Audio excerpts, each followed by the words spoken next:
Good morning reach and everyone. Welcome you to Kheda Park or you can say Shahid Bhagat Singh Park. Or stalling done. Now it is the time particularly for sanitation like that is not here. But I do just interact and not to speak of that or just take the interview of any person belonging to any faculty of you can say it or any profession whatsoever things are there. Who knows whose two words can change the life of a person. आज हमारे पास सामने में खड़ा है कल का भारत मतलब India of tomorrow. And so far as we people are concerned, we are 64 plus. Any moment we are likely to go up. We don't know. Nobody can say possible. सबसे पहले अपना नाम बता दो आप. जतिन बंसल. Jatin Bansal very good. अब यहाँ पे एक सवाल उठता है. सबसे पहला सवाल, आज से 10 साल के बाद हिंदुस्तान कैसा देखना चाहते हो? साफ सुथरा नहीं. साफ सुथरा किस मायने में? साफ सुथरा इस मायने में कि हमारे गली मोहल्ला पार्क सब सड़क वड़क सब क्लीन रहे. लेकिन जैसे मान लीजिए मैं बोलता हूँ, जैसे मुझे एक बात मान के चलो, मुझे आम खाना है, पेड़ पे आम लगा हुआ है, माथा बोला खाना है, लेकिन माथा पैर जब तक वहाँ चल के नहीं जाएगा, आम उसको तोड़ेगा नहीं और हाथ में मुख में नहीं जाएगा तो नहीं होगा, साफ करने से तो नहीं होगा.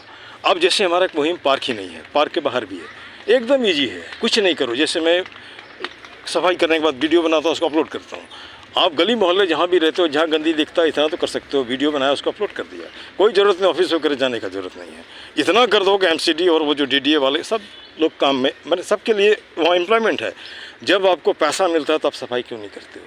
इसलिए नहीं करते हो कि हम लोग जागरूक नहीं हैं, है ना. जैसे हमारा सोच है एक तरह से, मैं बच्चों को बोलता हूँ, जिस घर में आदमी नहीं रहता वहाँ भूत रहता है, और जहाँ का समाज जागरूक नहीं होता है वहाँ लूट खसूट होता है.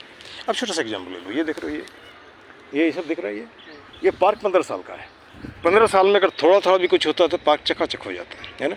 तो नियम से यहाँ पे पहले प्लास्टर करना था, फिर वाइट वॉश करना था, फिर उसमें कुछ लिखना था. ना आपने प्लास्टर किया ना वाइट वॉश किया, आपने लिख दिया, तो बाकी पैसे कहाँ गए?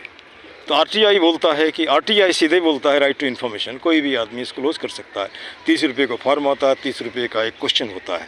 आप इतना तो पूछ ही सकते हो पार्क गंदा क्यों है, पूछ के देखो इसकी हालत ख़राब होगी, पार्क साफ अपने आप साफ होगा. हम लोग जब तक अजगर की तरह सोए हैं, इसको थोड़ा सा बंद कर दो, अजगर की तरह सोए हैं, कुछ भी नहीं होगा, है ना, कुछ भी नहीं होगा. अब यहाँ से जैसे कि जब मैं इसको ज्वाइन किया था आज से 9 महीना पहले, सडनली शाम को आया, एक बच्चे को छोटे को फूकते हुए देखा, उसको लगा मारेंगे, इसने कहा इसको छोड़ दो झगड़ा हो जाएगा. फिर हमने दोस्त को कहा हमारे साथ मत आओ. फिर नेक्स्ट डे में कई लोगों से रिक्वेस्ट किया, नोबडी केम फॉरवर्ड. और लगभग 1 महीना लगातार मैं काम करता रहा. जब इस सिचुएशन ठीक हो जाता है, हिंदुस्तान का नियम है कुछ काम करवाने के बगल में जैसे नहीं होता खड़ा होकर फ़ोटो खिंचा लो. तो अभी जैसे मैं तुम्हारा इंटरव्यू ले रहा है, यहाँ हल्ला जो पीछे जाने वाला ये इसमें आ रहा है. आने का मतलब है कि they are ruffian, you can say stuff and nonsense, nothing more than that, है ना. अब यहाँ पे चलो उसको छोड़ दो उसको. अब यहाँ पे एक सवाल उठता है, कहीं से तो शुरू करो. हर पहलू का निगेटिव भी होता है, पॉजिटिव भी होता है ना. हम टोटल पॉजिटिव भी नहीं कर सकते, टोटल निगेटिव नहीं कर सकते, केवल बैलेंस कर सकते हैं. इतिहास को पढ़ते हैं तो कंस भी था, कृष्ण भी था, रावण भी था, राम भी था, अब्दाली भी था तो मराठे भी थे, है ना. तो ये तो क्रम चलता रहेगा, केवल कपड़ा बदल गया, सोच तो वही है ना. और एक मेंटल पॉल्यूशन है. मेंटल पॉल्यूशन जिस दिन हम ख़त्म हो जाएगा, पूरी दुनिया में शांति हो जाएगी. नहीं होगी. जैसे मान लो अच्छे से खाना खा रहे हो तो लोगों को क्या परेशानी, मेहनत करते हो तब ना. आप कुछ कर नहीं रहे हो, अपने कपड़े अच्छे क्यों पहन रखे, अपने खाने अच्छे क्यों, ऐसा करोगे उनकी तकलीफ ख़राब हो जाए. तो उन सब को लेते हुए भी आगे बढ़ते चलना है. जैसा अभी तुमने देखा ना कि ये लोग जो उधर से गुजरे हैं, तो जैसे सिविक सेंस तो बोलता है कोई आदमी अगर वीडियो बना रहा है तो थोड़ा सा शांत हो जाओ ताकि आपकी आवाज़ नहीं आए, है ना. तो उसमें कुछ नहीं है, उसमें चलता रहता है. It is black and white. एक तो ये सवाल हो गया. अब यहाँ पे जैसे कि पढ़ाई कहाँ तक किया आपने, what about your BA first year. Subject क्या था? Subject Hindi, English, history. आगे क्यों छोड़ दिया? मजबूरी घर की? आगे भाई कहने पर छोड़ दी थी मैंने, क्योंकि उसने खुद BA फर्स्ट ईयर वो क्लियर नहीं कर पाया था. अच्छा तो इस चक्कर में. अच्छा, नहीं कहीं ऐसा नहीं लगता जैसे मान लीजिए कोई जैसे कि नहीं आगे बढ़ता है तो हम अगर छोड़ देते हैं इसलिए कि हमारा भाई आगे नहीं बढ़ा है, तो यहाँ पे कोशिश, जैसे छोटा सा एग्जाम्पल ले लो, सरदार वल्लभ भाई पटेल अपने पैसा इकट्ठा उसने किया था, है ना, बैरिस्ट्री पढ़ने के लिए. उसको कहीं से मालूम है उसका बड़ा भाई पढ़ना चाहता है, तो अपने पैसे उसने बड़े भाई को दे दिया, ठीक है. बाद में उसने भी पढ़ाई किया, है ना. तो तरीका ये होना चाहिए. जैसे हमारा सीधा हिसाब है, जैसे कि मान लो कि अभी भैया को पूछ कर सकते हो, भाई ओपन यूनिवर्सिटी से पढ़ लो. रेगुलर तो नहीं हो सकता है, थोड़ी आप मदद करो. इससे क्या होता है कि वो जो कारवां जो है आगे बढ़ सकता है. जब वहाँ पे ब्लॉक हम कर देते हैं तो ठीक नहीं है, ठीक ना. ये हमारा सोच है, वो कोई जरूरी नहीं है, क्योंकि हर आदमी अपना परिवेश में जिंदा रहता है, अपने हिसाब से जीता है. हमारे बोलने से कुछ नहीं होगा. हाँ, लेकिन हो सकता है हमारा दोस्त शब्द कुछ न कुछ भला कर देगा, नहीं लगता. अब तो चलो यहाँ पर ठीक है, पेरेंट्स हैं, माता पिता जी? मम्मी है। मम्मी है। मम्मी ठीक ठाक स्वस्थ? Mummy handicap. हैंडीकैप्ड? क्या हो गया है? गठिया भाई। गठिया? गठिया भाई। अच्छा, तो एक काम करो ना, अभी तो मैं 10 दिन नहीं रहूँगा, एक दिन लेके आओ, क्योंकि मेरा एक्सपीरियंस 30 ईयर्स का है यहाँ पे दिल्ली में नया हूँ, है ना। कौन जानता किसका भला किससे हो जाएगा। ठीक, चलो हो रहा। अब आगे यहाँ पे ये सोच रहे हैं, जैसे कि यहाँ पे एक क्रॉनिक प्रॉब्लम है जो हमने महसूस किया है, छोटे छोटे बच्चे जिसने लाइफ नहीं देखी, ये फुकता है, या तो वो बढ़ेगा मरेगा, या मरेगा भी नहीं तो हैंडीकैप्ड होगा, हैंडीकैप्ड भी नहीं होगा तो क्रिमिनल होगा, जो हमारे समाज का दो समाज के ऊपर एक सकते बोझ है। क्या यह सही हो रहा है? क्या हमारा कोई रिस्पॉन्सिबिलिटी नहीं है? क्या उनको मैं नहीं रोक सकता? जैसे मान लो 10 बच्चों को हमने आज पकड़ा पढ़ाने के लिए, ब्रेन वॉश करने के लिए, कल उसको लोग भगा देते हैं। तो कहीं ना कहीं मुझे लगता है कि नेक्सस है, नेक्सस में सभी मिले हैं। पैसा कमाना है तो पैसा कमाने का और भी तरीका है ना जी, और भी तरीका है नहीं है। इस किसी को मार करके अगर तुम पैसा कमाते हो तो you are not good man, चाहे कोई भी हो, ABCD लाइक दैट। अब यहाँ पे थोड़ी सी पार्क के बारे में बात कर रहे हैं। पार्क कितने दिन से आ रहे हो? चौथा दिन। इसका मतलब पार्क के बारे में ज़्यादा नहीं जानते हो, है ना। कुछ लग रहा है पहले से हमको तो लगता है जब पहले मैं आया था तो नाक बंद करके चलना पड़ता था, इधर गंदा उधर गंदा उधर गंदा उधर गंदा। अभी उसमें कुछ तो फ़र्क पड़ा है, ठीक है ना, कुछ फ़र्क पड़ता है। और थोड़ा सा तुम्हारे जैसे यंग जो आदमी है उसका मुझे कोऑपरेशन थोड़ा चाहिए, और कुछ नहीं। संडे में 2 प्लास्टिक उठा लिया, है ना। उसके बाद जैसे मान के चलो ये सिस्टम अगर आ जाता तो हमारे जैसे बुढ़ों की ज़रूरत नहीं पड़ेगी क्या? तुम लोग 10 साल तक रहोगे, और तुम्हारे लेवल के जो बच्चे हैं उसको तो बता सकते हो ना कि भाई ये ठीक नहीं है ना। पार्क तो सबका है, सुंदर पार्क है, इसको तो हम ठीक से कर सकते हैं, है ना, ये ठीक है। अच्छा, अब यहाँ पे जैसे हम चलते हैं, एक सवाल और भी हमारे साथ उठता है, सबसे बड़ी नौकरी क्या है? कॉरपोरेट आजकल लोग सरकारी मानते हैं, फिर भी सरकारी जॉब, गवर्नमेंट सरकारी में सबसे बड़ी क्या? सरकारी में सबसे ऊपर वो भी चल जाए। लोगों का नज़रिया यही है कि सरकारी नौकरी हो। उसके पीछे की रीज़न ये है कि मैं भी सरकारी प्रिंसिपल था। उसके पीछे रीज़न है कि मैक्सिमम लोग नए भी काम करोगे तो पैसा तो मिलेगा, एक सोचिए। पर प्राइवेट वाला तो नहीं करो तो हटा देगा, है ना।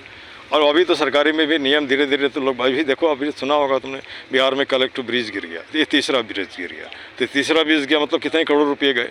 क्यों गिर गया? या तो क्वालिफाइड वो नहीं थे, या उसमें करप्शन हुआ था, है ना। तो जब इसी तरह का सिस्टम चलता रहेगा तो लोगों को सोचना पड़ेगा। सरकारी को लोग बोलते हैं नहीं बिक्री करती, बिक्री कुछ नहीं करता, उसको it is switch to privatisation से। तो खैर छोड़ो, अब यहाँ पे सरकारी में सबसे बड़ा जो मैं मानता हूँ नेता का, उसको लोग नहीं जानते हैं। लेकिन क्यों नहीं, जैसे 543 पार्लियामेंट में जगह है ना भाई, आप भी तो इलेक्शन लड़ सकते हो। उसके लिए कोई एज नहीं है, कोई क्वालिफिकेशन नहीं है। कौन जानता किसका किस्मा, काम तो छोड़ नहीं रहे हो, है ना। नॉमिनेशन नहीं, हमारी उसका नहीं पार्लियामेंट उसके लिए तो एज है, लेकिन आगे रिटायरमेंट का कोई एज नहीं। वहाँ भी 75 कर दिया है। लेकिन जैसे तुम्हारा सर्विस का एज खत्म हो गया, किसी में अप्लाई नहीं कर सकते, हाँ राम कहीं अप्लाई नहीं कर सकते, तो वहाँ तो कर सकते हो। अब बोलो पैसे की बात, अपने घर मोहल्ले में 1 रुपया सबसे मांगो ना दे देगा, 10 ज़्यादा नहीं देगा, 1 रुपया दे देगा। 1 रुपया अगर मिलता है, 140 करोड़ लोग 140 करोड़ रुपया हो जाएगा। इंडस्ट्री खड़ा कर सकते हो, कोई लोन नहीं कर सकते, लोगों को रोजगार दे सकते हो। हाँ, लेकिन हमारा सोच बढ़िया होना चाहिए। सोच बढ़िया नहीं होगा तो गड़बड़ होगा, ठीक है ना। तो इस एरिया में भी सोचो, है ना। क्योंकि क्यों नेता का ही बेटा नेता बनेगा? क्यों आम आदमी का बच्चा नेता नहीं बन सकता है? क्या बन सकता है? डेमोक्रेसी है ना जी। हाँ, तो इस तरह अगर सोचेंगे तो हमारा देश भी बढ़िया होगा। और मैं किसी का शिकायत नहीं कर रहा हूँ, मैं तो जनरल बोल रहा हूँ। अब जैसे हमने तुमको बताया, 1000 आदमी 2000 हाथ, 2000 प्लास्टिक उठा सकता है। 1000 आदमी लाखों वोट भी है, क्योंकि से रिश्तेदार वगैरह हैं। तो आप उसी को जिताओ जो पार्क को बढ़िया बनाता है ना। वो कोई भी हो सकता है, ABC लाइक दैट, वो भी कोई गलत नहीं है ना। अब यहाँ पर जैसे कि हमने जो उस दिन बताया कि हमने कुछ टैगलाइन बनाया, उसको रिपीट करते हैं, बाकी जो पूछना था पूछ दिया। अच्छा, दूसरी बात, जो आप काम करते हो, किस तरह का काम? जैसे मोटर सेल्स में हो, तो उस एरिया में अगर बच्चा जाना चाहे, जैसे कल भी परसों एक आदमी से हमने बात किया था, तो बाइक फैक्ट्री में काम करता था। तो बोला सर हमारे यहाँ पढ़ाई लिखाई की ज़रूरत नहीं है, ऐसा भी चलेगा, हम लोग ट्रेनिंग दे देते हैं और पैकेजिंग करने के लिए सिखा देते हैं, और जो जिसको ज़रूरत होगी तो हम दिलवा सकते हैं, है ना। तो जैसे मान लो उस एरिया में भी कुछ लोग अगर बच्चा काम करना चाहे तो कैसे कर सकता है? हमारे में एक्सपीरियंस चाहिए। एक्सपीरियंस चाहिए। तो एक्सपीरियंस, एक बात मैं बताऊँ, कोई भी आदमी पैदाइशी तो एक्सपीरियंस नहीं रखता है, उसको कहीं ना कहीं तो सीखना पड़ता है। तो एक्सपीरियंस कहाँ से? जैसे कि जैसे हमें एज ए टीचर मैं बोलता हूँ अपने बच्चों को, पढ़ने में दिल नहीं है तो समय किल नहीं करो, जाओ किसी मैकेनिक के पास, वहाँ बैठो, पैसा नहीं देता फ्री में बैठो, जब सीख लोगे तो वही पैसा देना शुरू करेगा।